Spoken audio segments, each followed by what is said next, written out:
Bismillahirrahmanirrahim. Assalamualaikum warahmatullahi wabarakatuh. Alhamdulillahi rabbil alamin, alladzi an'amana bi ni'matil imani wal islam, man khassana bi khairi man qad ursila wa khairi man hadzal maqamatil ula. Ashhadu an la ilaha illallah wahdahu la syarika lah, wa ashhadu anna Muhammadan abduhu wa rasuluh. Allahumma salli wa sallim wa barik ala habibina wa rasulina wa sayyidina Muhammadin wa ala alihi wa ashabihi wa man kana aula bihi wa sallim taslima. Allahumma inna nas'aluka ilman nafi'ah. Ya Allah, di subuh ini kami mohonkan kepadamu, karuniakanlah kepada kami ilmu yang bermanfaat, wa amalan mutaqabbala, segala amal yang kami lakukan jadikanlah amal yang Engkau terima di sisimu, wa syifaan min kulli da', dan kami mohon kepadamu ya Allah, berikanlah kami kesembuhan dari berbagai macam penyakit. Amin amin ya rabbal alamin. Bapak dan Ibu sidang jamaah salat subuh, alhamdulillah pada subuh kali ini kita dipertemukan oleh Allah di dalam salah satu taman dari taman-taman sorga, dan dialah Allah yang telah memudahkan bagi kita langkah, memudahkan bagi kita jasmani dan rohani kita untuk memulai hari ini dengan beribadah kepadanya. Dalam sebuah hadis Nabi SAW menyampaikan, man shalla subuha fi jamaah fahuwa fi zimmatillahi aw kama qala. Siapa saja yang mengerjakan salat subuh berjamaah, maka dia berada dalam jaminan Allah Subhanahu wa taala. Oleh karenanya kita yang tadi hadir mengerjakan, melaksanakan salat subuh secara berjamaah, maka insya Allah semua kita sesuai jaminan Nabi berada dalam jaminan Allah. Kalau sudah Allah yang menjamin, maka tidak perlu ada keraguan, tidak perlu ada kekhawatiran, karena Allah lah yang telah menyampaikan itu melalui sabda baginda Nabi sallallahu alaihi wasallam. Dan bahasan kita terakhir Bapak dan Ibu adalah tentang adab makan dan minum, di mana Nabi sallallahu alaihi wasallam telah meninggalkan kepada kita banyak sunnah-sunnah yang kalau kita kerjakan maka berpahalalah kita. Dan telah kita urai pula bagaimana Nabi sallallahu alaihi wasallam ketika beliau makan dan ketika beliau minum. Mengapa penting ini kita bahas? Karena setiap hari kita makan, setiap hari pula kita minum. Tidak ada rasanya, bahkan saat momen-momen puasa pun di bulan Ramadan, tetap pada waktu sahur dan waktu maghrib kita makan dan minum lagi. Oleh karenanya rutinitas kita dalam setiap hari tidak terlepas dari makan, tidak terlepas dari minum. Maka rugi sekali kita kalau tidak mengetahui bagaimana Nabi saat makan dan minum. Dan alhamdulillah telah kita urai pada pertemuan sebelumnya 2 pekan yang lalu bagaimana Nabi kita Muhammad sallallahu alaihi wasallam saat beliau makan dan saat beliau minum. Oleh karenanya Bapak dan Ibu, dapatlah kita ambil kesimpulan bahwa Nabi sallallahu alaihi wasallam ketika makan maupun minum dalam 5. Pertama, Nabi sallallahu alaihi wasallam makan minum memperhatikan adab-adabnya, mulai dari baca bismillah, membasuh tangan menggunakan tangan kanan, memakan makanan yang terdekat, tidak mencela makanan dan semacamnya. Kemudian Nabi SAW memakan makanan yang halal.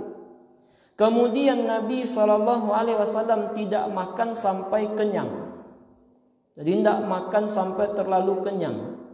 Kemudian kalau kita akan makan, jangan tergoda lagi untuk makan kalau kita sudah kenyang. Kadang Bapak dan Ibu, perut kita sebetulnya sudah kenyang, tapi karena masih ada makanan, ingin juga kita untuk memakannya. Nah, ini mesti kita jauhi.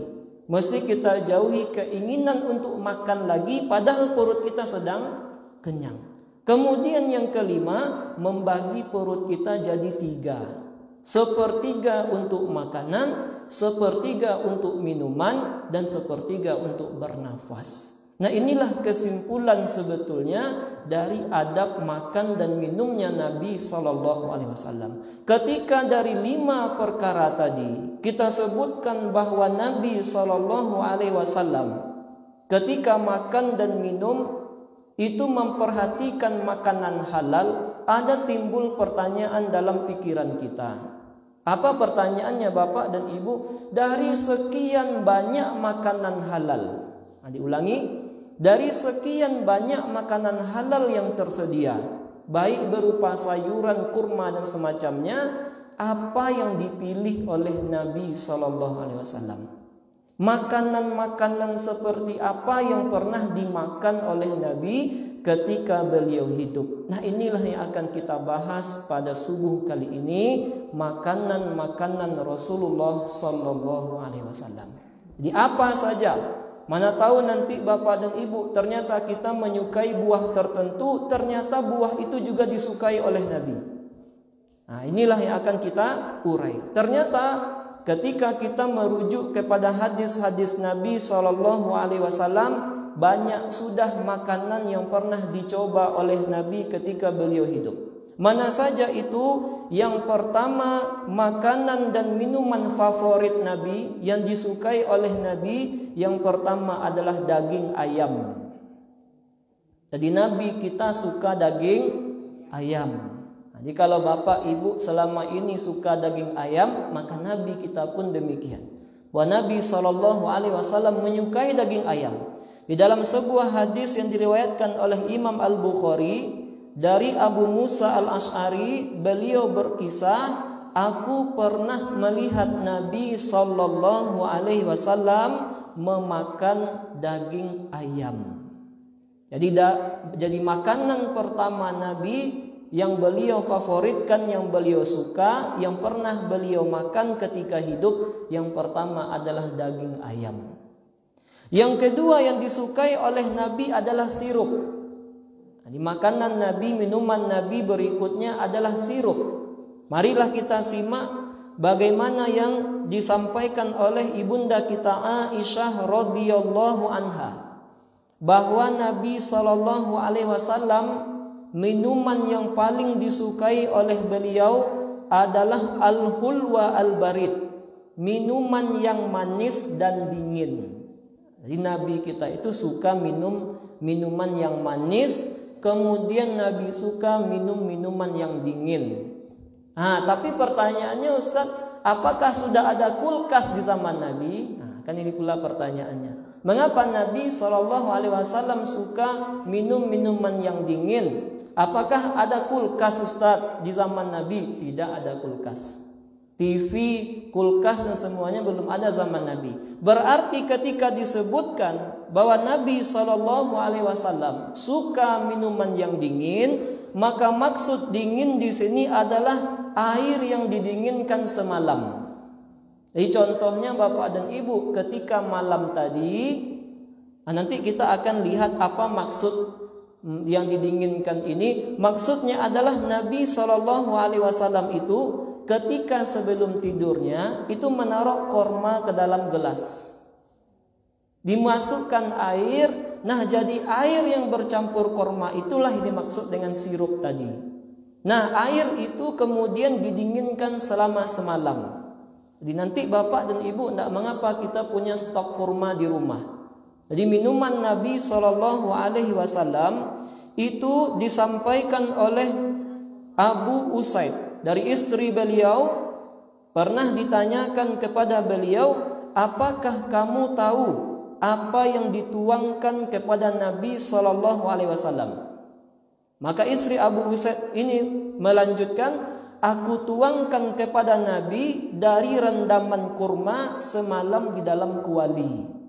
Tidak mengapa kita punya stok kurma, malam hari ambil kurma tersebut, kemudian masukkan ke dalam air, lalu diamkan sampai pada pagi harinya. Tapi ingat Bapak dan Ibu, tutup gelas kita. Jadi tutup gelas kita. Jadi di antara adab itu pula ditutup gelas. Jangan biarkan pula gelas kita terbuka. Jadi inilah minuman favorit Nabi SAW, bahwa Nabi ternyata suka minuman sirup. Tapi bukan sirup-sirup kalau kita hari raya. Bukan itu maksudnya. Yang dimaksud Nabi suka sirup, sirupnya adalah al-hulwa al-barid, minuman yang manis dan dingin. Manis dari mana datangnya? Dari kurma. Dingin dari mana? Dingin karena didinginkan dari semalam, bukan dimasukkan ke dalam kulkas. Tapi bukan berarti pula masuk kulkas air tidak boleh diminum, bukan itu pula maksudnya. Tapi Nabi SAW ketika sebelum tidurnya, Nabi masukkan kurma ke dalam gelas yang berisikan air. Kemudian air yang berisikan kurma itu didiamkan oleh Nabi. Baru pada pagi harinya Nabi meminumnya. Nanti insya Allah Bapak dan Ibu, kita akan simpulkan bagaimana makan dan minum Nabi dalam 24 jam. Nah, nanti kita simpulkan. Yang ketiga, makanan dan minuman favorit Nabi SAW yang ketiga adalah daging burung. Burung. Karena burung itu halal dimakan. Kecuali nanti yang punya, nanti insya Allah kita akan bahas pula Bapak dan Ibu, makanan-makanan haram. Nah, kita sekarang fokus dulu makanan dan minuman yang disukai oleh Nabi. Yang ketiga adalah daging burung. Nabi SAW, sebagaimana yang diriwayatkan oleh Imam Abu Daud dan Imam At-Tirmidzi dari Safinah, semoga Allah meridhoinya, beliau pernah berkisah kepada kita, aku pernah memakan daging burung bersama Rasulullah SAW. Jadi Bapak dan Ibu, daging burung itu halal dimakan. Merpati misalnya, sebutlah semua burung, kecuali nanti burung yang bercakar, karena yang bercakar itu dilarang oleh Nabi untuk memakannya. Tapi segala burung yang tidak bercakar, maka itu halal dimakan. Berarti burung pipit itu halal dimakan. Nah, burung puyuh, semuanya itu halal dimakan. Dan Nabi SAW di antara makanan favorit beliau adalah daging burung. Kemudian yang keempat, ini yang menjadi paling favorit Nabi, bahwa Nabi SAW di antara makanan dan minuman yang beliau sukai adalah madu. Nah, ini perlu di stok, perlu di rumah kita ada madu, karena banyak keutamaan meminum madu. Di dalam kitab Tib Minal Kitab wa Sunnah, bagaimana kedokteran menurut Al-Quran dan hadis Nabi, disampaikan oleh Imam Al-Baghdadi, Muwafiquddin Al-Baghdadi. Beliau mengatakan bahwa Nabi SAW kalau pada setiap hari beliau biasa minum madu setiap hari, yaitu madu yang dicampur air. Kapan Nabi minum? Nabi meminum madu yang bercampur air tersebut di pagi hari ketika perut masih kosong. Nah, jadi Bapak dan Ibu, waktu terbaik untuk minum madu yang dicampur oleh air adalah di pagi hari sebelum kita makan makanan yang lain, sebelum kita minum minuman yang lain. Jadi ketika perut masih kosong di pagi hari, maka minuman yang diminum oleh Nabi ketika hidupnya adalah madu yang bercampur dengan air. Jadi makanan Nabi yang paling Nabi suka adalah madu. Dan madu ini Bapak dan Ibu banyak khasiatnya. Di dalam Al-Quran disampaikan bahwa madu ini adalah obat bagi tubuh kita. Nah, obat dari tubuh kita. Bahkan yang memproduksi madu, lebah, itu pun dinamai di dalam surat Al-Quran. Surat-surat Al-Quran ada namanya An-Nahl. An-Nahl artinya adalah lebah. Diceritakan di dalam itu tentang madu, bagaimana lebah ini memproduksi madu, kemudian madu ini bermanfaat bagi kita. Diriwayatkan pula oleh Imam Al-Bukhari dari ibunda kita Aisyah bahwa Nabi SAW suka makanan manis-manis dan madu. Jadi Nabi SAW suka makanan yang manis-manis, dan Nabi SAW suka madu. Dan di antara petunjuk Nabi, kata Imam Ibnu Qayyim Al-Jauzi tentang minuman adalah Nabi suka meminum madu yang dicampurkan dengan air yang sejuk. Dicampur dengan air yang sejuk. Ini petunjuk Nabi Sallallahu Alaihi Wasallam. Yang keempat yang beliau suka, tadi ada daging ayam, kemudian ada sirup, kemudian tadi ada daging burung, kemudian madu. Yang kelima, kesukaan Nabi dari makanan adalah daging kelinci. Kelinci. Apa hukum kelinci, Bapak dan Ibu? Halal dimakan. Tapi jarang kita ya Pak. Tapi dulu waktu di Kairo, Bapak dan Ibu itu sebelum tahu tentang hukum daging kelinci ini, itu tempat orang menjual ayam, di sana juga tersedia kelinci-kelinci.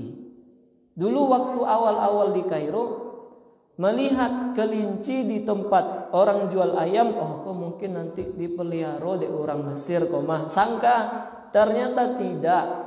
Ternyata kelinci itu nanti memang dijual dan memang dagingnya nanti untuk dimakan. Ternyata Nabi pun suka daging kelinci.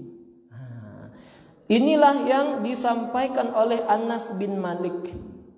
Anas bin Malik, pembantu Nabi selama 10 tahun, beliau berkisah kepada kita. Kata Anas bin Malik, ketika kami berada di Mar al-Zahran, sebuah tempat, kami mengejar seekor kelinci sampai berhasil menangkapnya. Berarti di zaman Nabi banyak juga kelinci ternyata. Bahkan Nabi SAW itu bersama sahabat pernah mengejar seekor kelinci sampai berhasil menangkapnya. Lalu aku, kata Anas, membawa kepada Abu Tolhah. Abu Tolhah ini kemudian memotong dan menghadiahkan kedua paha kelinci tersebut kepada Nabi SAW, dan Nabi menerima daging kelinci itu. Jadi di antara makanan Nabi adalah daging kelinci. Kalau bayang-bayangkan Bapak dan Ibu, belum terbiasa ya Bu. Belum terbiasa. Tapi kelinci itu jelas bagi kita sekarang, tahu kita bahwa hukum memakannya adalah halal. Bahkan Nabi pun pernah memakannya dan menyukai bagian pahanya. Nah, kemudian berarti yang ketujuh, yang keenam. Oh iya. Yang keenam, yang disukai oleh Nabi berikutnya adalah domba, daging domba. Dari Jabir bin Abdullah, beliau berkisah suatu hari Nabi SAW keluar rumah dan aku ikut menemani Nabi. Rasulullah mendatangi seorang perempuan dari golongan Ansar penduduk Madinah. Maka perempuan itu menyembelih domba dan Rasulullah memakannya. Kemudian perempuan itu menyuguhkan sepiring kurma matang, Rasulullah pun memakannya. Setelah itu Rasulullah berwudu untuk melaksanakan salat zuhur lalu pergi. Perempuan yang sama tadi mendatangi Rasulullah dengan membawa sisa olahan daging domba dan beliau pun memakannya. Ketika datang waktu asar, Nabi tidak berwudu terlebih dahulu karena sudah wudu tadi. Berarti dari hadis ini dapatlah kita memahami bahwa di antara daging yang disukai oleh Nabi adalah daging domba. Daging domba. Dan ini juga memberikan pelajaran kepada kita Bapak Ibu bahwa sebetulnya kalau kita selesai makan dan minum, sebelumnya kita sudah berwudu, datang pun waktu sholat, tidak mengapa kita untuk tidak mengulangi wudu untuk yang kedua kalinya selama wudu yang pertama belum batal. Mengapa? Karena makan dan minum tidak membatalkan wudu. Hanya saja Bapak dan Ibu, kalau seandainya kita memakan makanan yang mohon maaf makanan tersebut membuat sesuatu di gigi kita, kadang mungkin makan nasi, terselip-selip nasi, maka ketika itu cukup berkumur-kumur saja. Karena jangan nanti ketika kita sholat nendang-nendang pula lidah kita. Itu pula kerja kita ketika kita sholat. Nah, ini juga jadi pelajaran dari hadis bahwa Nabi SAW selain suka makan daging domba, Nabi kalau sedang dalam keadaan berwudu, meskipun setelahnya makan dan minum, Nabi tidak mengulangi wudu kembali. Nah, ini pelajarannya. Meskipun bapak dan ibu mengulangi wudu itu sunnah pula hukumnya. Sunnah hukumnya. Contohnya tadi disampaikan Nabi waktu zuhur sudah berwudu. Berarti hebat sekali Nabi bisa menjaga wudu dari zuhur sampai asar.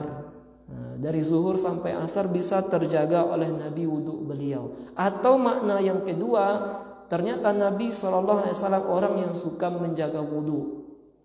Artinya meskipun sudah batal misalnya zuhur, berarti ada momen di mana Nabi wudu lagi. Nah, kemudian yang ketujuh, selain daging domba, Nabi SAW suka daging-daging yang bagian paha. Nah, dari Abu Hurairah, semoga Allah Subhanahu wa taala meridhoinya, beliau meriwayatkan Rasulullah SAW pernah disuguhi daging. Bagian kaki dari daging itu diberikan kepada Nabi. Rasulullah sangat menyukainya, maka beliau menggigit daging bagian paha tersebut.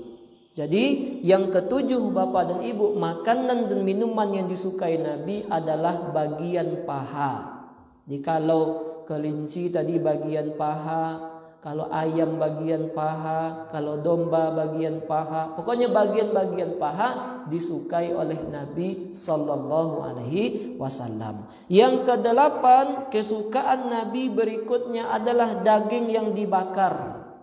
Daging-daging yang dibakar itu juga disukai oleh Nabi Sallallahu Alaihi Wasallam. Ada kisah dari Abu Rafi' bahwa beliau bercerita, aku bersaksi bahwa saya biasanya menyiapkan daging bakar atau daging panggang untuk Nabi Sallallahu Alaihi Wasallam, dan Nabi salat sesudah memakannya tanpa berwudu lagi. Ini juga menguatkan tadi bahwa kalau setelah makan dan minum kita masih ada wudu, tidak mengapa untuk tidak mengulangi wudu lagi. Dan selain informasi itu, ternyata Nabi SAW juga suka makan daging yang dipanggang atau daging yang dibakar.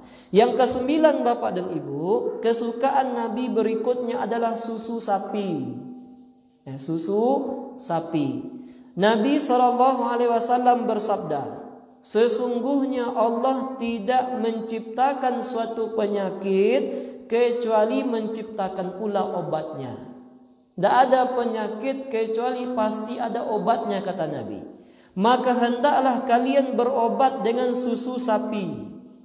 Ternyata ada petunjuk dari Nabi, kita sukalah hendaknya minum susu sapi. Karena dalam susu sapi ini ternyata banyak sekali manfaatnya. Nah, jadi Nabi SAW pun menyampaikan kepada kita di dalam hadis yang lain, apabila Nabi SAW diberikan susu sapi kepada Nabi, maka Nabi pernah bersabda, betapa banyak rumah yang di dalamnya terdapat satu keberkahan atau dua keberkahan. Ternyata susu sapi itu di antara makanan yang juga mengandung keberkahan. Nah, ini juga yang disampaikan oleh Rasul Sallallahu Alaihi Wasallam. Bahkan di dalam hadis riwayat Imam Al-Hakim, Nabi menyampaikan, minumlah olehmu susu sapi, karena sapi memakan dari setiap daun pepohonan. Diulangi, Nabi SAW menyampaikan, minumlah olehmu susu sapi, karena sapi memakan dari setiap daun pepohonan.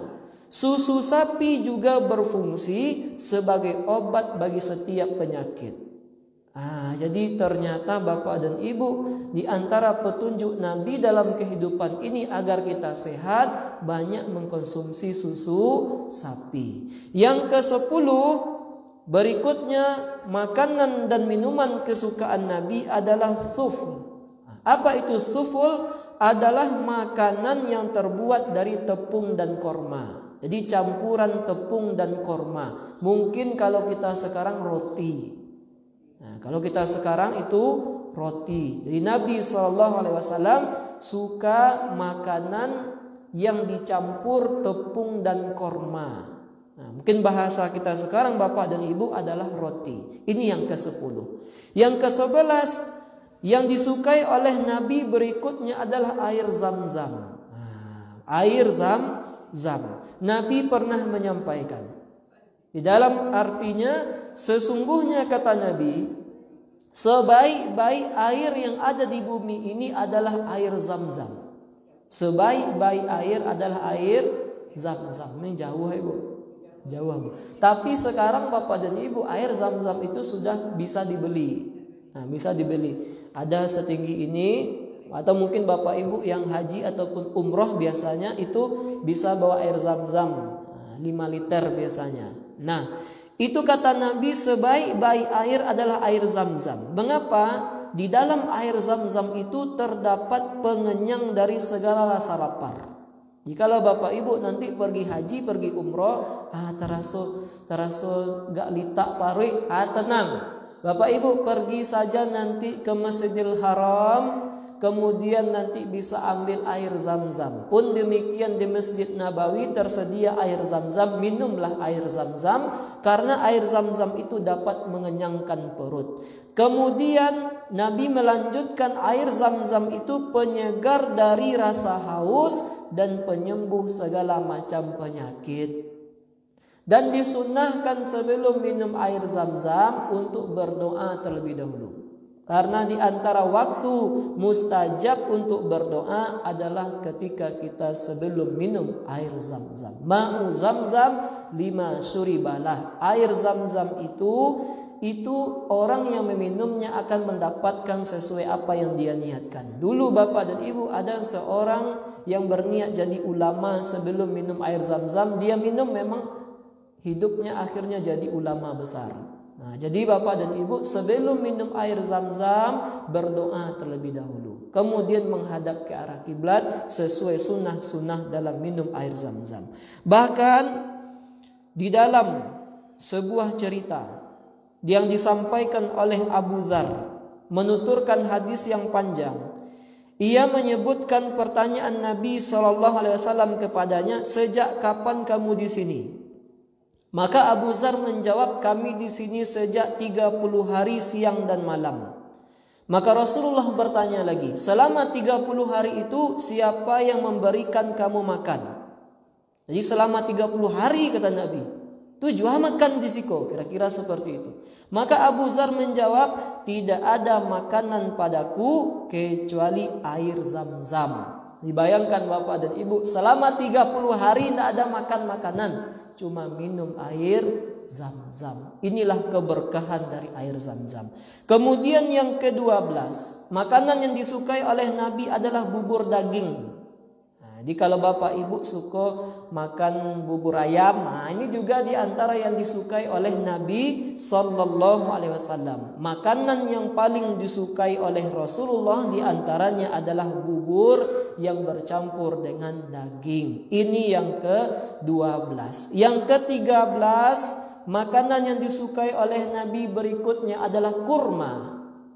Kurma. Nabi Sallallahu Alaihi Wasallam itu pernah menyampaikan sebaik-baik kurma namanya adalah al-barni.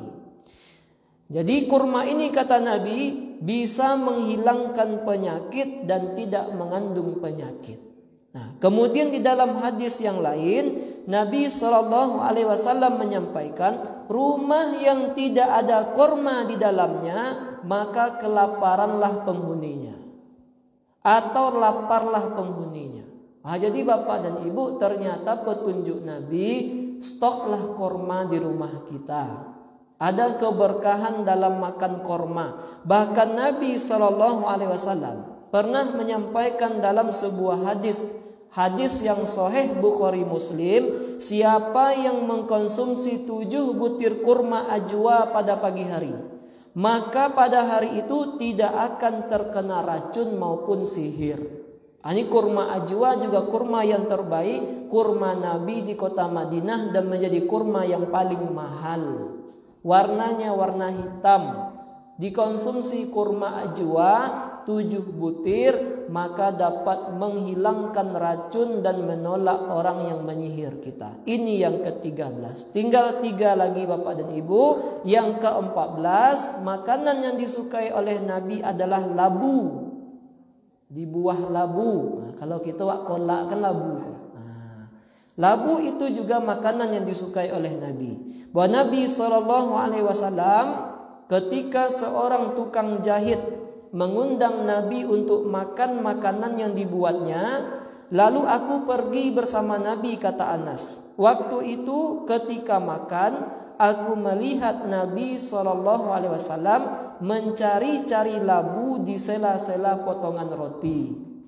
Jadi kalau mau diawak cari-cari misesnya Bapak dan Ibu, cari-cari kejunya, Nabi disuguhi roti yang ada labunya. Karena Nabi sallallahu alaihi wasallam dicari-carinya labu itu. Saking sukanya Nabi terhadap buah labu. Ustaz, kalau Nabi kan campur roti, kalau awak dikolak enggak masalah. Campur durian enggak masalah. Salahnya kalau enggak dibagi-bagi Bapak ini. Baru salah. Kemudian yang ke-15, 2 lagi Bapak dan Ibu adalah buah zaitun. Nabi SAW suka buah zaitun. Nabi pernah menyampaikan, makanlah kamu dengan minyak zaitun. Karena sesungguhnya zaitun itu diberkahi. Kalau kamu makan lauk, makanlah dengan minyak zaitun. Sesungguhnya zaitun itu keluar dari pohon yang diberkahi. Makanya tidak menjadi heran kita Bapak dan Ibu, karena zaitun itu menjadi sesuatu yang Allah bersumpah dengannya. Wattini wazzaitun. Demi buah tin dan demi buah zaitun. Nah, adapun yang terakhir dari setelah buah zaitun, makanan dan minuman favorit Nabi berikutnya adalah namanya adalah rutab. Apa itu? Namanya adalah semangka. Buah semangka. Jadi yang ke-16, makanan yang disukai oleh Nabi adalah semangka. Kata Abdullah bin Ja'far bin Abi Thalib, beliau berkisah, aku pernah melihat Nabi SAW makan rutab dan mentimun. Tambah mentimun satu Bapak dan Ibu. Berarti Ustaz, mentimun itu ada di Arab ada. Di Arab itu yang tidak ada durian Bapak dan Ibu. Selain itu umumnya ada. Bahkan buah-buahan di Arab lebih banyak pula dari sini lagi. Dulu buah anggur misalnya, stroberi misalnya, melon misalnya, jeruk misalnya, itu ada di Arab. Bahkan jauh lebih murah pula dari sini lagi. Di anggur itu di Arab 1 kilo cuma 5.000 rupiah, 6.000, 7.000 lah paling mahal. Stroberi pun demikian. Jeruk pun murah-murah dan banyak pula macam jeruknya. Ini heran pula kita. Kita di negeri yang banyak padang pasirnya, tapi banyak buah-buahannya. Semangka banyak pula di negeri Arab itu. Melon apalagi. Jadi apel iya pula, pisang iya pula. Pisang pun ada Bapak dan Ibu. Tapi kita yang negerinya negeri yang subur, jarang kita makan buah-buahan. Itulah yang dimaksud dengan keberkahan. Inilah yang dimaksud dengan keberkahan. Jadi ada 16 lebih kurang Bapak dan Ibu makanan dan minuman favorit Nabi SAW. Kita simpulkan mana yang 16 itu. Pertama adalah daging ayam. Yang kedua adalah sirup. Yang ketiga adalah daging burung. Yang keempat madu. Yang kelima daging kelinci. Yang keenam domba. Yang ketujuh bagian paha dari setiap daging. Kemudian daging yang dipanggang dan daging yang dibakar. Kemudian susu sapi. Kemudian makanan yang terbuat dari tepung dan korma. Yang ke-11 air zam-zam. Yang ke-12 bubur daging. Yang ke-13 kurma. Lalu buah labu. Lalu zaitun. Dan yang ke-16 Nabi menyukai semangka. Percayalah Bapak dan Ibu, apa yang disukai oleh Nabi pasti menyehatkan. Jadi kalau seandainya nanti kita makan makanan Yang kita sebutkan dari 16 ini, tahu kita ini yang dilakukan oleh Nabi, sunnahnya, insya Allah kita pun dapat pahalanya. Kan enak nanti Bapak dan Ibu, nampak semangkuk, Masya Allah deh, makan semangkuk itu makanannya Nabi. Akhirnya kita tahu, ketika makan terasalah Nabi SAW pun dulu memakannya. Demikianlah Bapak dan Ibu, mudah-mudahan bermanfaat apa yang kita sampaikan, dan mudah-mudahan kita dapat mengamalkan apa yang telah kita pelajari dari adab-adab makan dan minum. Kita pun mengetahui bagaimana makanan halal yang pernah dimakan oleh Nabi ketika Nabi masih hidup. Mudah-mudahan Allah Subhanahu wa taala senantiasa menyehatkan kita, kemudian memberikan kepada kita taufik untuk selalu dapat beribadah, dapat menegakkan agama ini, dan Allah Subhanahu wa taala dalam kondisi dan situasi seperti ini menyelamatkan kita, menyelamatkan keluarga kita, dan menyelamatkan orang-orang yang kita cintai. Amin amin ya rabbal alamin. Dan mungkin di antara tetangga-tetangga kita mungkin diuji oleh Allah Subhanahu wa taala dengan musibah, mudah-mudahan Allah berikan kesabaran. Dan di antara orang saudara kita yang mungkin telah dipanggil oleh Allah, semoga Allah Subhanahu wa taala menempatkan di tempat yang terbaik bersama para nabi dan rasul. Amin amin ya rabbal alamin. Demikianlah Bapak dan Ibu, terima kasih banyak. Kita tutup bahasan kita dengan doa kafaratul majelis. Subhanakallahumma bihamdik, asyhadu an la ilaha illa anta, astaghfiruka wa atubu ilaik. Assalamualaikum warahmatullahi wabarakatuh.